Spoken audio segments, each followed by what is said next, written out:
people are powerful allies and change makers in the movement against gender-based violence. In this series, we have honest conversations about our encounters with such violence. Sharing stories of what we have seen, faced, and learned as both survivors and observers. This podcast is for young people, but for all people. This is I Am. I'm a fighter. Thank you very much for joining us in the third episode of the I Am series. We have our third guest with us here. She's a special guest like all the other guests. I need to give her a chance to introduce herself.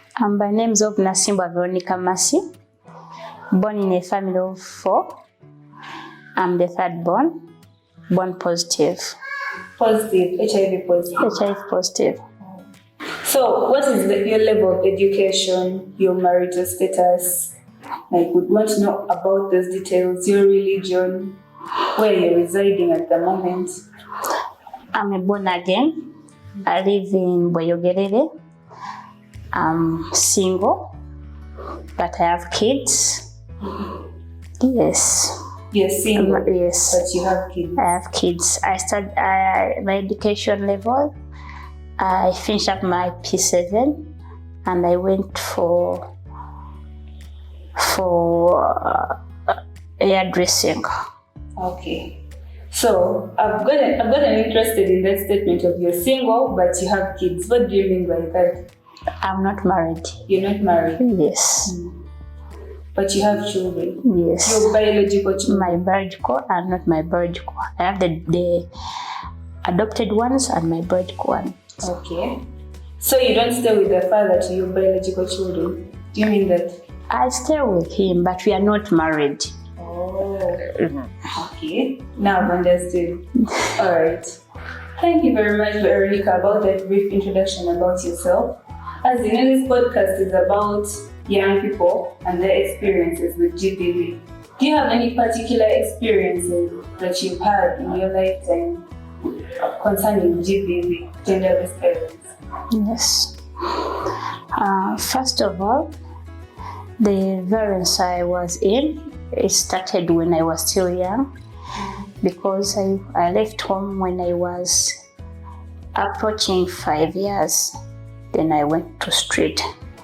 You were on the streets? Yeah, from 5 years. What took me on the street, it was my biological father, who used to rape me every day and every time. So I was fed up of that situation. Then I went to the street. And going to the street, it wasn't easy, but I had to go so that I can be catered for. I thought that I can be catered for on the street, but it wasn't easy on the street. When I joined street, I started staying on street when I was 5 years. At 8 years, I got a friend who told me that I can go and work somewhere. He told me that there is a job, and it wasn't a job. So I went there and I was lacking a job because I wanted to study. I wanted to pay school fees for myself. So when I went on that job, it wasn't a job. It was a bar. But when I worked in that bar for 3 days, then the boss told me, it isn't the work you have to do. So what kind of work were you doing in the bar? I was a waiter. Waitress. Yes, I was waitress. But at the age of 8? 8. And it was only for 3 days. Then the boss told me that I have to work like a sex worker. She told me that being here and staying here, you have to work to do what I'm telling you to do. And I had no opportunity.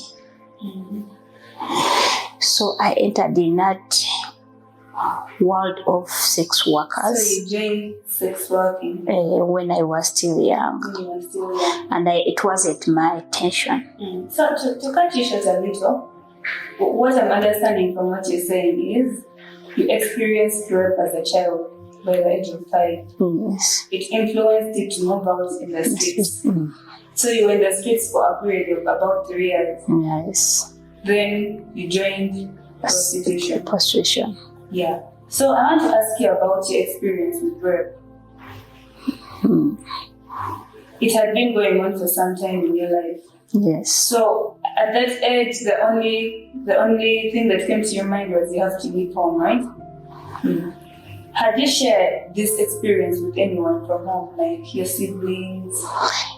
Yes. Where was your mother all this time? Did your mother know that was happening? Yeah. My mother and dad, they separated when I was still young. So I didn't grow up with my mother. And whenever I told my aunties, because my siblings, they were no longer at home.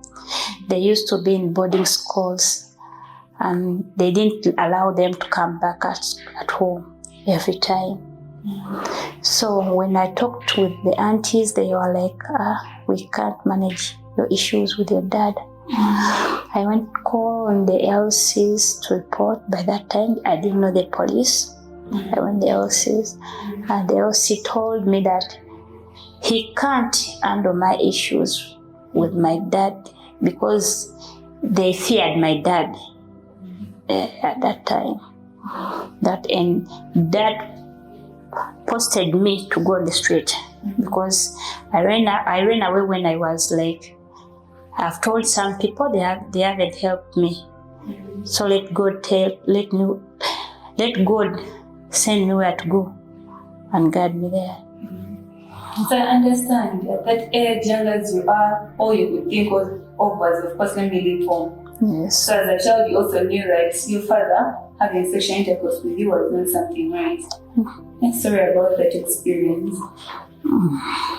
Yeah. Then you said you went to the streets after that time. What was your experience like on the streets? On the street, my experience was getting bags from the ladies, like on borders, just pull them. Yes, I joined that group, taking drugs, using drugs. That's the experience I found in the society. So what kind of drugs were you using on the streets? If you can remember. Marijuana. And where would you access such things from? It's like when you join the groups, I can't even explain to you how you get those things. If your friend can bring like a small thing and you use it, because like sleeping on the veranda, you have to like put on something so that you can sleep on the veranda. That's why I ended up making those alcohols. So did you experience anything to do with rape again while on the streets? Because as street children, it's a vulnerable place. On street, I didn't. You didn't experience? Yeah, I didn't. But I explained when I was on that bar, I was telling you. Yeah, the prostitute, because the men who were using me, they're like my fathers, my grandfathers. But on the streets, did you feel like it was actually a better place than staying home? It wasn't okay. It was like a better option. The better option, but it wasn't good option for me. But it was better, at least better than being at home. So, are there any challenges you faced staying on the streets? Because now, imagine hand pocketing, snatching people's bags. That is really criminal in this country. And I think in every country, it is highly criminal. So wasn't there any time when they actually caught you snatching people's handbags, experiences like that? I didn't get that time, but I knew that it was bad.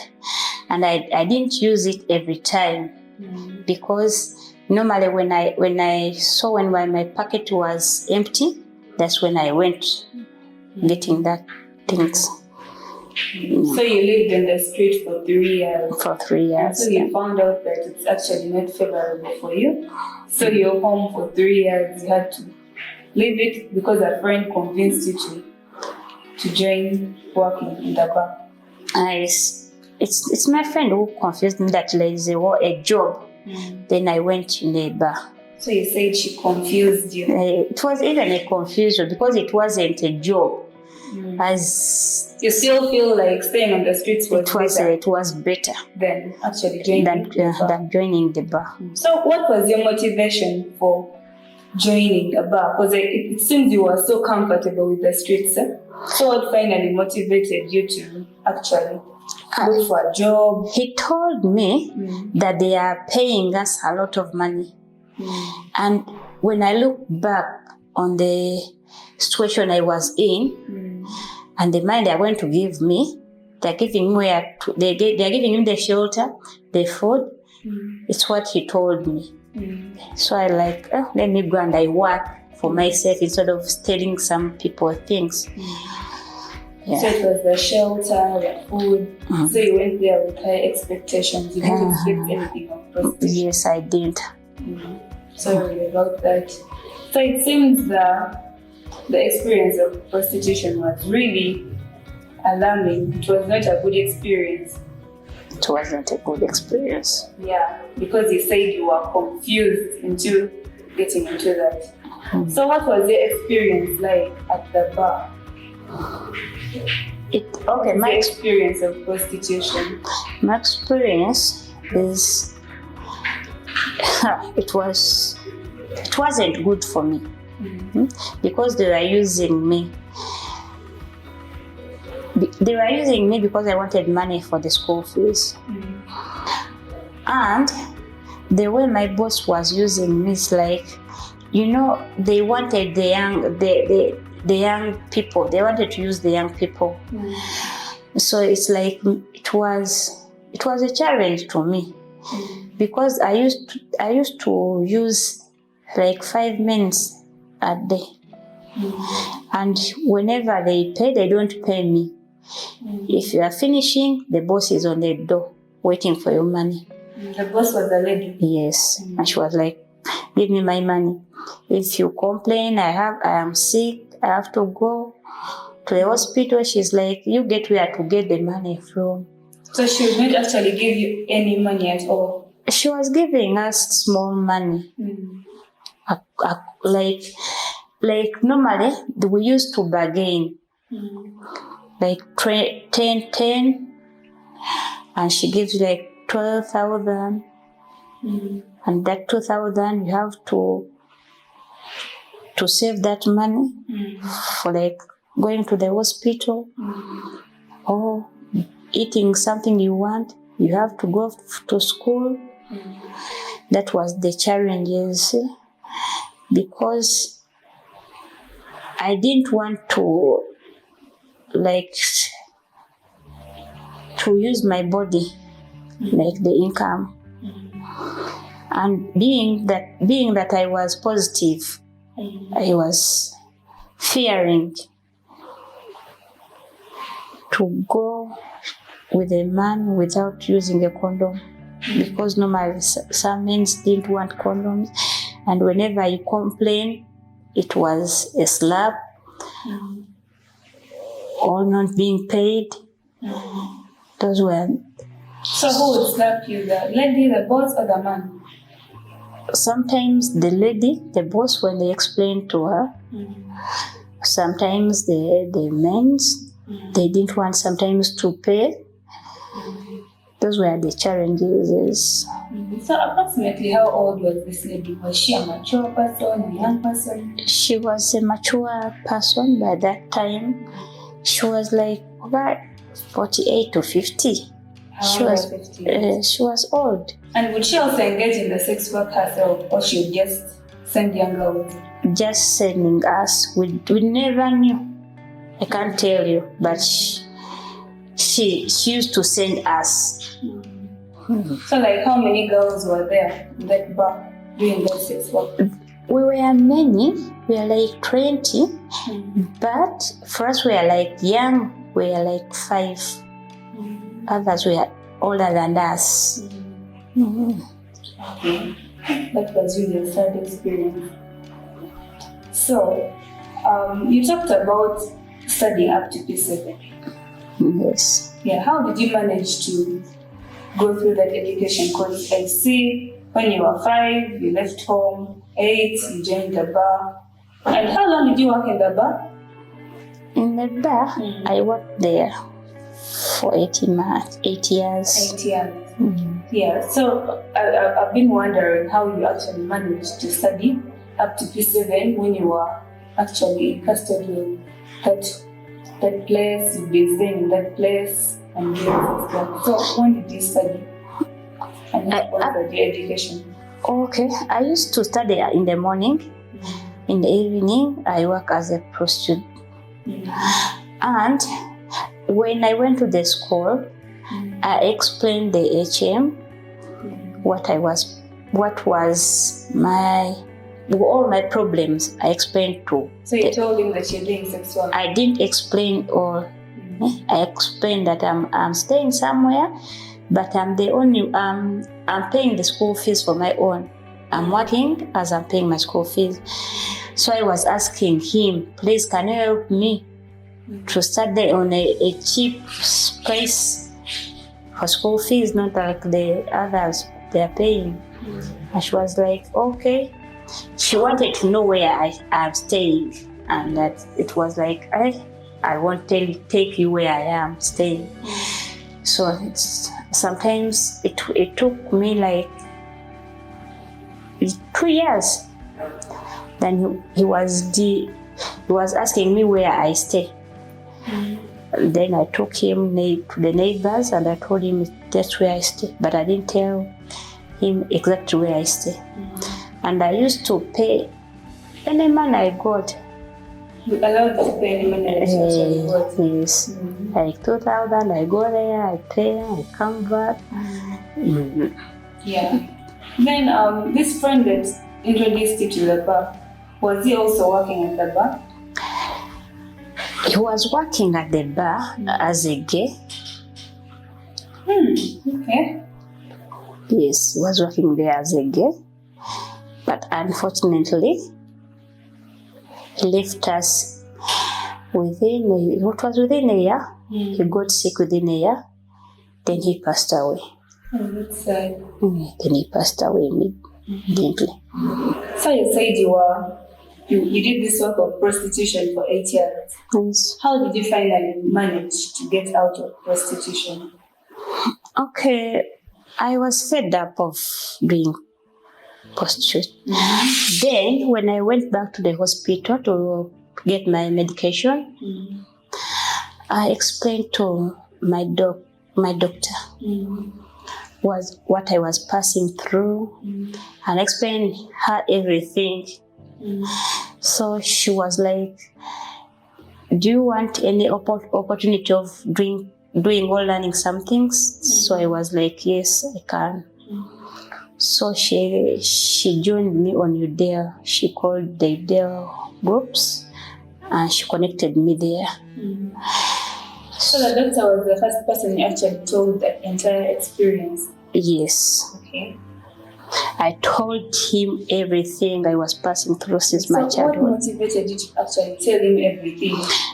Actually, I was fed up because I was like, I'm going to spread my HIV to people who are not using the condoms. And I was, oh God, I'm fed up of doing those. That's how I joined Udale. And I got some skills in Udale, like hairdressing and bakery. Yes. Okay. So you've talked about your experience. Before you talk about your experiences, what is Udale? Uganda Development Link. And what kind of work do they do there? They give skills to people? Yes, they do skills. They give you skills. Okay. So all these experiences that you had, your experience of living on the streets, prostitution, how did it impact on your life? Like even praying, and I'm now helping some young people. Yes, sir. Maybe you haven't understood the question well. what was the effect of all this experience in your life? Do you feel like it has changed your life in any Yes, it has changed me. Because when we are in the day, we are praying, we are in some groups. So I changed my minds. It helped me change my minds, and I left all the things behind me back. So that you were able to resist because of the prayers. Of the prayers and getting some friends, and because even getting some friends, even now I'm a peer educator. These experiences that you had, how did they make you feel? Do you feel like they changed your life? Would your life have been different if you had not gone through the rape, the living on the streets and prostitution? Do you think your life would have been different? Yes, I think I would have been a doctor in my future, because it was my dream to be a doctor and to have an orphanage home, because those were my dreams. So I think if I wasn't in that situation I passed through, I would have been a good woman. So that's how it negatively impacts you. It has changed your future. Yeah, but I'm sure there are also some positive impacts this experience has had on you, because now I'm here and you're saying you're a fighter. Yes. So what are some of these positive experiences, impacts of the experiences you had in your life?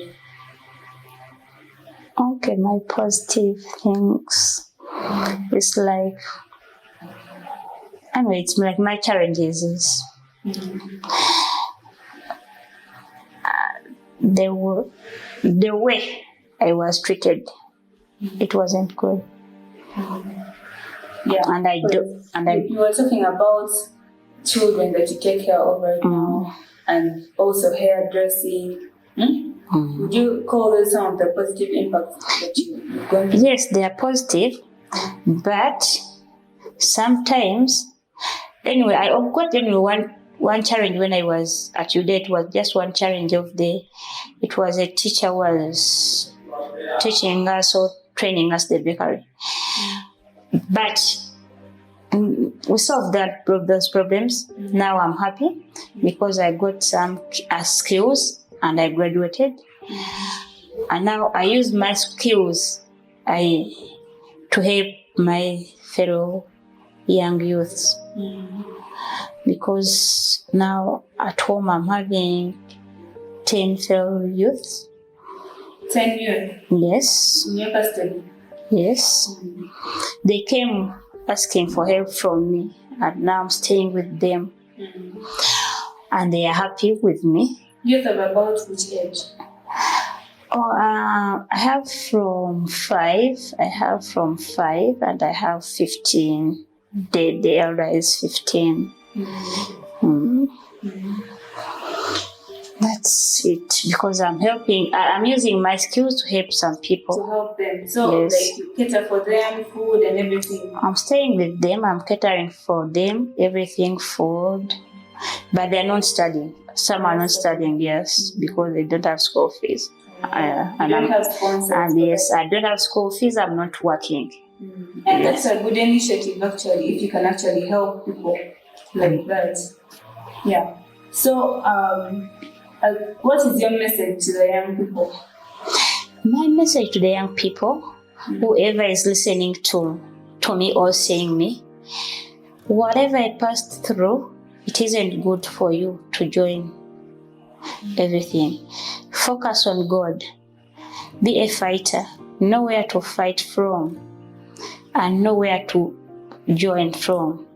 Because your words can change some people. If you're having some challenges, know whom to talk to in those challenges you are passing through. Don't just rush. First think twice before you act, because you can act without thinking and you mess up in some things. So I wasn't I wasn't happy when I was on street, so I don't need some people on street. It's not good. If you have chance of studying, study, use that chance. Don't throw those chances. And what's your message to the parents, the older people, the government? I'm giving this message to the elder people, government, any elder people listening to me or seeing me. If you're a parent, even if you are not a parent, if you're a parent, first listen to your kids or the kids you are with. Love them as you love yourself. Give them, listen to them, give them chance, and know, put them, be happy with them, hold them, and be with love when you're asking them. Because if you are like, you don't want to listen to your kids, she or he can tell what is she's passing through. So when you listen to your kids, first listen to them and know where to find the solution. Those kids, they are the parents of tomorrow, and they are presidents of tomorrow. Don't just abuse them, don't just throw them away, just love them. Because when you don't love them, no one will love them more than you love them. And you have to treat every kid you are having like your biological kid. That's all. Thank you very much, Veronica, for this very insightful information. So parents, you've heard the advice of Veronica to you. You should love your children and treat them well. Thank you very much for joining us in this episode. Look out for more episodes of the I Am series. Thank you. Thank you for listening in today. If you or someone you know is facing such violence and needs help, please check in the episode description for resources. This podcast is part of Play Talk Change, a virtual conference around serious gaming, research, and gender-based violence. Follow us on social media and check us on our website for other updates. If you would like to come on the podcast and share your story, please email us at playtalkchange.ni3@gmail.com. Don't forget to subscribe and register for the conference.